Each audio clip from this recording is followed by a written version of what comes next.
Une nouvelle vidéo sur les dalles, comment les dessiner, comment les modifier, comment les copier aussi d'un étage à l'autre.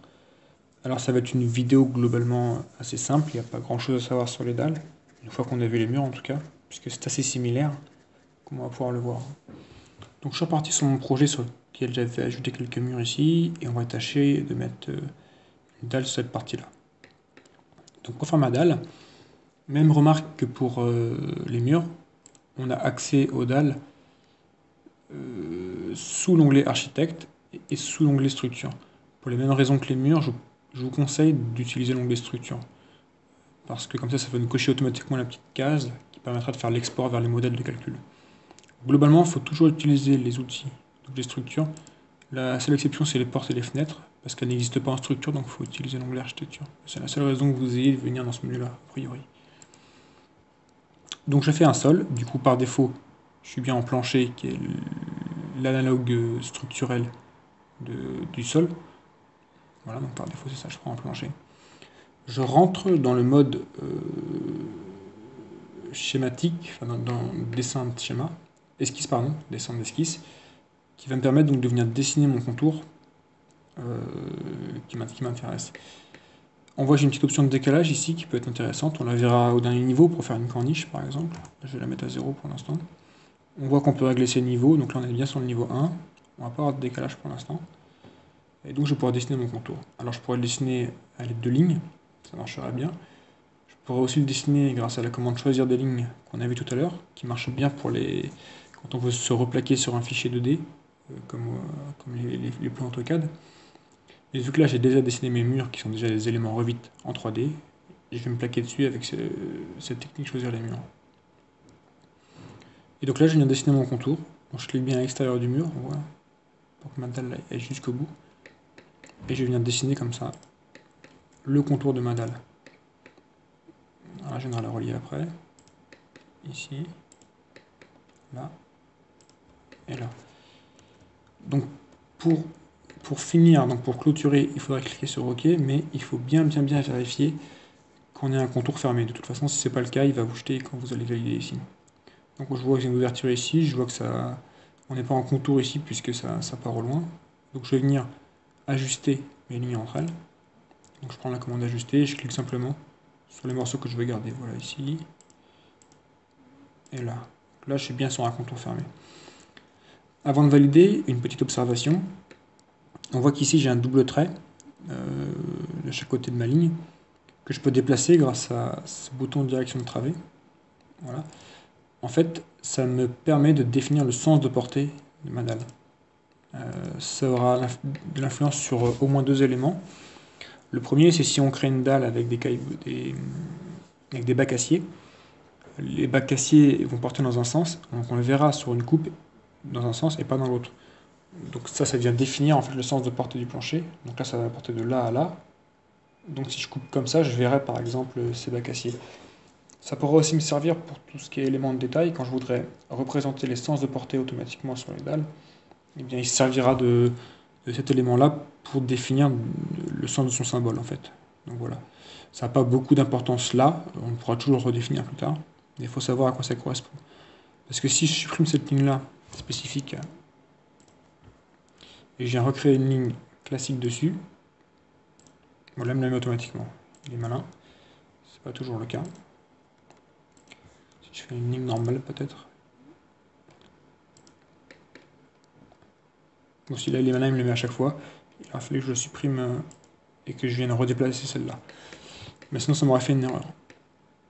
Enfin bref, je valide. Donc là j'ai fini ma dalle. Alors il me met ici un repère automatique de sens porté, mais c'est pas les bons blocs parce qu'on est sur un modèle construction. Je vais vérifier sur ma vue en plan. Voilà, il m'a bien créé ma dalle en bas, au niveau que je lui ai demandé. Donc impeccable. Cette dalle, de quoi elle est constituée? On n'a pas regardé, ça marche exactement comme pour les murs. C'est-à-dire qu'on a une ribambelle de type de plancher qui ont été créés de la même façon qu'on crée les murs, par couche. Je peux modifier chaque type, le renommer, modifier son épaisseur, pas directement, mais dans le bouton modifier sous forme de couche. Donc voilà, c'est quelque chose d'assez habituel. Enfin, c'est comme pour les murs. On voit que ça marche pareil, j'ai bien une couche porteuse qui est séparée ici, repéré 1, et une couche de doublage. Bien changer le matériau pour être conforme, pareil sur tout le projet. Donc là j'avais mis isolant sur les murs, donc là je vais mettre la même chose. Ça me permettra qu'ils se relient entre eux sur des coupes par exemple, donc ce sera quand même assez intéressant. Comme ça on aurait vraiment une enveloppe finie du bâtiment, qui peut intéresser les caractères secondaires et même nous pour pas faire d'erreur sur ce qu'on fait. Donc voilà, j'ai défini. Ça me permettra donc de représenter le sol fini, qui est assez important. Donc ça, on aura le niveau brut, le niveau fini. Quand on mettra des éléments d'annotation, tout ça, ça pourra se faire de façon plus ou moins automatique. Donc voilà, je valide. Si je voulais modifier l'épaisseur de ma dalle brute, ce serait ici. Je valide tout ça. Voilà, ma dalle est créée. Alors si je veux maintenant copier ma dalle sur un niveau au-dessus, c'est aussi d'ailleurs valable pour les murs, c'est valable pour tous les éléments. Donc là je vais faire tout un étage complet, on va supposer que c'est pareil au-dessus.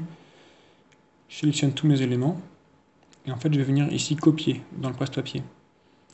Je copie, c'est comme faire CTRL-C en fait. Comme faire édition copier, c'est la même chose. C'est différent par contre de ce copier-là, qui ne permet que de copier des éléments sur le même plan. Donc là on va venir copier les éléments sur le même plan, de plan à plan. Là, ça va nous permettre de faire des copies un peu plus larges. Parce que quand je vais coller, je vais avoir plusieurs options de collage, dont la plus intéressante, pour moi en tout cas, ça va être aligné sur les niveaux sélectionnés. Et il va me permettre de mettre ce niveau-là sur plusieurs niveaux. Si je clique là, il va me faire le niveau 2 automatiquement. Voilà. J'aurais pu faire le niveau 2 et 3 en même temps, mais là je le fais en deux phases pour bien vous montrer. Là, je peux faire un niveau 3. Voilà, ça marche. Alors par contre, moi je n'ai pas besoin de mes murs. J'ai pas forcément besoin de mes murs à ce niveau-là. Je vais juste prendre ma dalle. Donc auquel cas je prends une dalle, voilà. Je la copie, et je la colle sur le niveau 3. Voilà. Et comme ça j'ai l'enveloppe fermée. Alors admettons si je veux maintenant modifier une dalle, ce qui peut arriver très couramment, il suffit de la sélectionner. J'ai un bouton qui s'affiche automatiquement modifier la limite. Et là je me retrouve dans le mode esquisse de nouveau, où je vais pouvoir la modifier. Donc je mets sur une vue de dessus ici pour bien voir ce que je fais.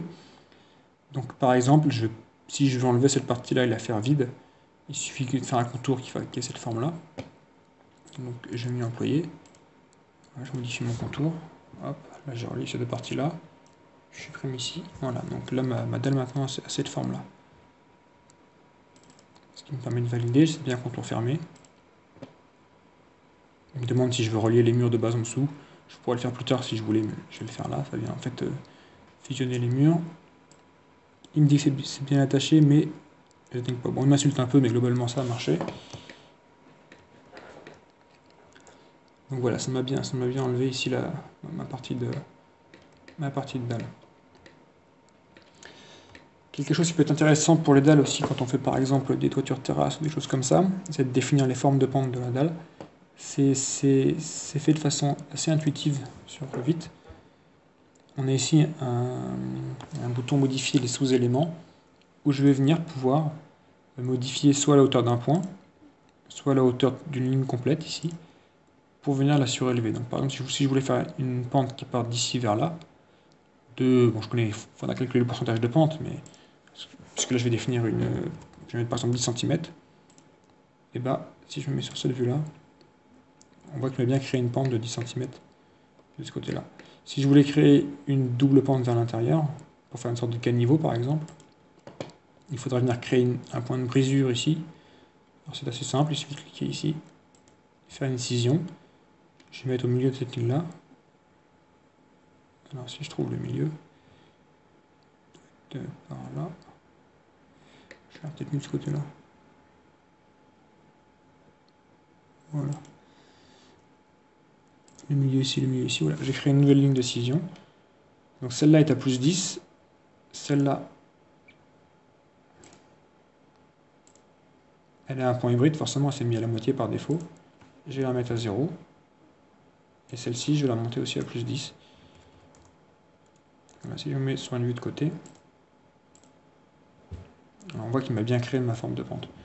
Donc ça fait quelque chose d'intéressant, surtout pour, comme je vous dis, toiture terrasse, parce qu'on peut aussi monter les points. Si je mets une ligne de brisure en diagonale, ça me permet d'avoir un caniveau au milieu, par exemple, des choses comme ça. Donc Voilà. Pour les éléments un peu plus complexes de toiture, on a des fonctions toit qui font à peu près la même chose, mais qui permet aussi de découper les murs en plus, donc qui sont intéressants, si toutefois j'avais pas la dalle. Donc voilà. Encore deux, trois petites choses intéressantes sur les dalles. Si je veux faire un trou dans ma dalle. Alors, il y a une technique qui fonctionne, ce serait de modifier le contour de la dalle et de créer directement à l'intérieur. On va le faire pour voir que ça marche. Et créer directement à l'intérieur un nouveau contour fermé, et il va être détecté par Revit comme un vide. Donc là, je crée un nouveau contour fermé, et on voit qu'il m'a créé ça. Il m'a même fait les formes de pente qu'il y avait avec. Donc ça fonctionne. Ça fonctionne pour le logiciel, ça fonctionne pour le dessin, c'est bien fait, mais ça va nous poser un problème à nous, puisque ça ne va pas être compris par les logiciels de calcul. Ça ne va pas être compris lors de l'export. Donc c'est quelque chose à éviter à tout prix, parce que sinon ça va nous obliger à refaire la dalle sur le logiciel de calcul, à la remodéliser. Donc ça, on va faire deux fois le même travail, on perd un petit peu tout l'intérêt du BIM. C'est la même chose d'ailleurs si j'avais créé une nouvelle dalle ici, j'avais fait une esquisse fermée ici, si je voulais en faire une nouvelle là, je la dessinais, ça marcherait, ça me ferait bien une dalle partout, enfin deux dalles, sous la même esquisse, mais en export ça ne marcherait pas. Il vaut mieux faire une dalle, la valider, et en refaire une seconde et la valider. Voilà, tout ça c'est des petites précautions à prendre pour que ça fonctionne bien par la suite. Alors du coup, si vous voulez faire des trémies dans votre dalle, je vous conseille ces outils-là, qui sont assez puissants, puisqu'ils vont nous permettre non seulement de faire des trémies, mais en plus ça va venir en fait percer toute la hauteur des dalles. Ça va venir créer un volume qui va se déduire de tout ce qu'il croise. Ça va souvent être le cas en fait dans le bâtiment, puisqu'on va avoir les cages d'escalier, les cages d'ascenseur, même les gaines de réseau, elles vont finalement être très souvent filantes en toute la hauteur. Et d'ailleurs en plus ça m'assure par exemple pour une cage d'ascenseur qu'elle fait bien la même largeur sur chaque étage. C'est par définition l'étrémie idéal pour l'ascenseur. En plus c'est assez facile à faire. On arrive dans un mode esquisse équivalent à celui des dalles. Je vais venir créer donc mon ascenseur. Il faudra que je m'appuie sur le plan architecte théoriquement. Là c'est pour l'exemple. Je vais définir d'où à où en hauteur ma cage d'ascenseur, ou plutôt ma trémie, s'applique. Donc du niveau 1, je vais mettre jusqu'au niveau 3. Je vais prendre une petite marge de chaque côté, d'1 mètre par exemple, et de moins 1 mètre. Et on va voir ce qui se passe. Alors une petite zone bleue, qu'est-ce qu'il m'a fait? En fait il m'a créé un volume bleu ici, on voit bien qu'il est 1 mètre au-dessus et 1 mètre en dessous. Et qui, quand je désélectionne, traverse bien toute la hauteur. Donc c'est quand même très très pratique. C'est une solution à privilégier absolument, surtout dans notre contexte à nous, pour faire les ouvertures dans les dalles en tout cas. Ça fonctionne aussi dans les murs. Ici on peut voir, on pourrait faire des ouvertures dans les murs. Je vous le déconseille. Et je vous encourage plutôt à utiliser les fenêtres et les portes. Parce qu'en fait ici, on va avoir du mal en fait, à récupérer les informations. Je fais un tout petit, mais on va avoir du mal à récupérer les informations de ça. C'est un trou, hein, c'est bien reconnu par le chef de dessin. Mais pour récupérer les informations pour le côté sur les vues en plan, des choses comme ça, on aura beaucoup plus de mal. Donc, si vous avez des façades toutes trouées, un petit peu chaotiques, vous pouvez utiliser ça, c'est peut-être plus simple. Mais de manière générale, pour la cotation, ce ne sera pas évident. Ça vous obligera à faire une élévation de la façade et de côté, globalement. Donc voilà, dernier petit point que je voulais aborder, c'est si par exemple j'avais des corniches à faire. Donc je vais mettre au niveau 2, je vais éditer mon contour. Modifier à la limite, je le mets sur la vue en plan. Donc j'ai la possibilité de venir créer en fait des lignes par décalage. Bon, admettons que je n'ai pas encore fait mon contour et que je vais le créer. C'est ce que je vous expliquais en début de vidéo. Je peux ici mettre un petit décalage, donc par exemple de 0,25. Et donc on voit que ça va me créer automatiquement ma ligne décalée. Ça peut être pratique pour certains cas, pour venir faire par exemple une corniche ou des choses comme ça. Donc voilà, je recrée ma ligne comme tout à l'heure. Je vais venir faire les liaisons comme tout à l'heure. Le sens de portée pas forcément bon, mais on pourra toujours le modifier plus tard. Voilà, donc là il m'a fait une corniche de 25 sur toute la largeur. Il m'insulte un peu, mais ça devrait marcher, voilà. Et donc ça m'amène tout directement au dernier élément à voir sur les dalles, qui consiste, dans l'onglet structure, à faire des bords de dalles. Alors on va pas pousser ça à fond parce que c'est un petit peu compliqué, mais dans l'idée en fait on a un profil, on peut dessiner ses propres profils, c'est une famille en fait, de n'importe quelle forme, c'est une famille en 2D, et il va venir l'extruder sur tout le pourtour de la dalle. Donc là j'en prends une toute faite, ça doit être un UPE il me semble ça. Et on va voir l'intérêt, donc là ça me permettrait de faire une forme de corniche en fait. Voilà, c'est tout le pourtour de ma dalle. La corniche qui est, donc là c'est un UPE, ça n'a pas beaucoup de sens, mais qui est réglable en hauteur par exemple, voilà, en largeur aussi. Donc ça vous permet de faire des choses assez intéressantes s'il y avait besoin. Voilà, ça c'est pour mémoire, il faut savoir que ça existe. Après l'outil est un petit peu plus complexe que ça à utiliser. Voilà pour les dalles, on a fait à peu près le tour. Donc dans les grandes lignes, à part quelques cas particuliers, c'est quand même quelque chose d'assez simple à faire. Je vous rappelle que le paramétrage se fait par couche comme pour les murs. Donc voir la vidéo des murs si vous voulez revenir dessus, de manière un petit peu plus complète.